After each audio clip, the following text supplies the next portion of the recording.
failures have been ruled out. We have rail incident officers on site, gathering evidence on site.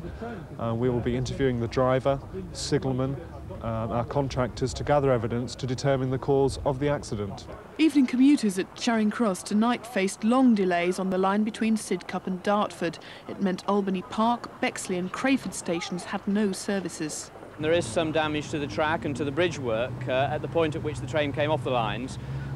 This will take some days, in fact, to clear, so we'll be putting in special arrangements for our trains to be diverted onto the other routes and for bus services to the stations that we can't operate to.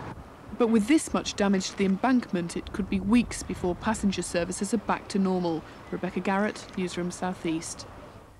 A coroner has called for an immediate review of tests to diagnose toxic shock syndrome after the death of an 8-year-old boy. Scott Knowles was admitted to hospital in Billericay after being burnt in a bonfire accident. Doctors at the burns unit at the St Andrews Centre in Billericay were expecting Scott Knowles to make a full recovery when he suddenly died. His mother told the inquest that she saw his condition worse than the day before, but that medical staff failed to act. I was telling them the child was ill for days, and they just wouldn't listen to me.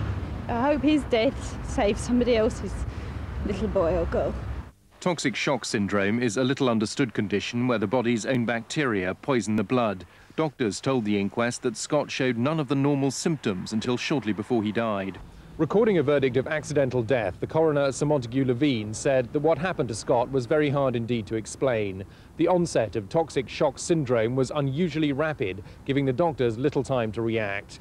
After the inquest, the hospital said it fully accepted the coroner's findings. The way doctors assess the risk of toxic shock syndrome has been changed to try and catch the warning signs earlier and try and prevent a similar tragedy happening again. James Cameron, Newsroom South East, Southwark Coroner's Court. And that's it. We're back in Business Breakfast tomorrow morning, but for now, from me and the team, bye-bye.